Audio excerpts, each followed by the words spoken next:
Mic check 1 2. It's the Y2K Collector, and we are 5 official years away from peak retro game collecting. And there was a time where GameCube games were seen as rare gold.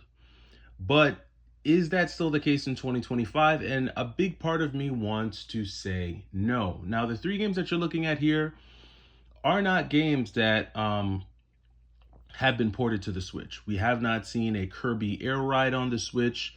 We have not seen a Mario Kart Double Dash move to the Switch, or a Sonic 2 Adventure or Sonic Adventure 2 Battle move to the Switch yet.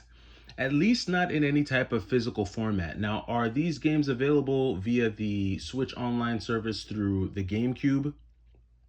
I don't know. I don't think so, and I'm only saying I don't know because I don't have access to that, and I have not done the research to see if any of these games are on the Switch Online service. But I don't think that they all are. I don't think they are. And you would think that because these are games that are still somewhat physically locked to the GameCube, that these would be games that would be continuing to soar in price, that, when they become available, they would be flying off the shelves. But that has not been the case. In fact, I typically see these games on GameStop's website quite often. And quite often, these games are actually sitting on the website. They're not kind of like flying off even the digital shelves. They're kind of just, people are kind of just like, it's not a big deal. Now, I personally think that this is great news, because now anyone who's wanted to play these games that they may not easily have access to, as the prices come down and these games become more readily available, this is good news for not only collectors, but just for people who want to play the game. But what is causing this? Why are these games still sitting on the shelves despite them not being, easily accessible? What's causing it? And I think it's because we are an official half a decade away from peak retro game collecting. If you think back in your mind to July 2020. What were you doing? I guarantee you that 85% of the things that you are doing today, you were not able to do back in 2020. You couldn't just go outside and hang out. You couldn't just walk to your local grocery store without a mask on, or, without any kind of social distancing. You couldn't do a lot of what we're able to do today. And because of that, there was a lot more focus and attention on things like YouTube and what people were doing in the space of video games, especially retro games, because that was the hyped thing at the time. And so now we're removed from that. And what it kind of indicates to me is something that I think I've been experiencing in my own life, and you probably have been experiencing in your own life as well. And that is the fact that people are just starting to touch more grass. People are starting to breathe more fresh air. People are starting to hang out with their friends, go on dates, go to amusement parks, go to the movies. People are actually doing things that don't involve video games at all. And I think that that's amazing. I think it's actually one of the best things that could have happened to us, especially post something as traumatic as what we experienced from 2020 to roughly around 2022, 2023. And that takes me into this mind space where it's like, okay, I really appreciate this, because now collectors can really enjoy, the best of both worlds. They can collect games that they want to collect in peace, not feel like they need to hurry up and get it, right, before someone else buys it, right? So that kind of eliminates the FOMO. And they can still happily go out and have a nice picnic, have a nice day at the park, have a nice day at the beach. They can go and enjoy life, and retro games can go back to being this like hobby type of thing. As opposed to being this thing that I think a lot of people really just started to hate. A lot of people got turned off from retro video games. A lot of people got turned off from wanting to even be a part of the community because it was so competitive.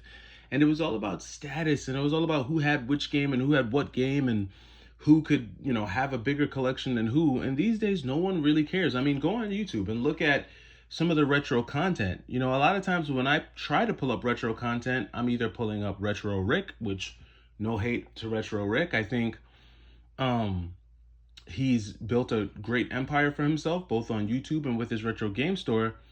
But I think people are a little bit fatigued of that type of content. I think he just posted a video actually the other day talking about how this Super Mario World game is a gold mine.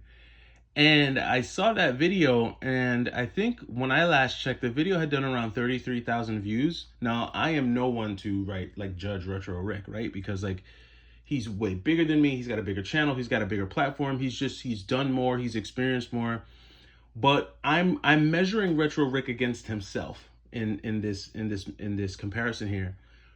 And the video that he put out where he said this Super Mario World game was, you know, you might be sitting on a gold mine. A video like that might have done 150,000 views back in 2020 or 2021. But a video like that here in 2025, no one cares.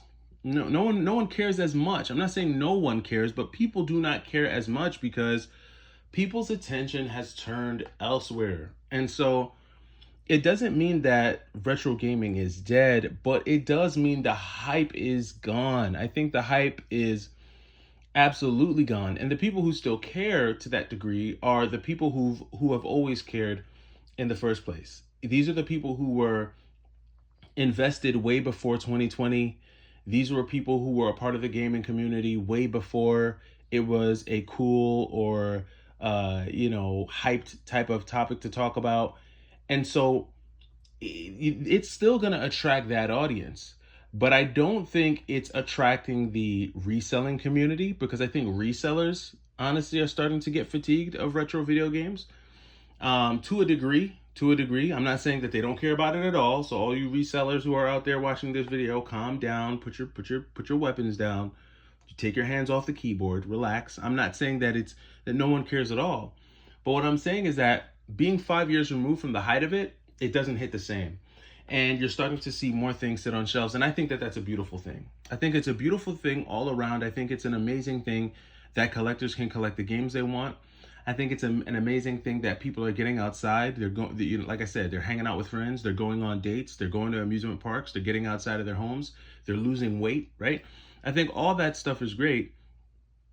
But for anyone who has been sitting on their retro games thinking that it's some type of gold mine, you're wrong.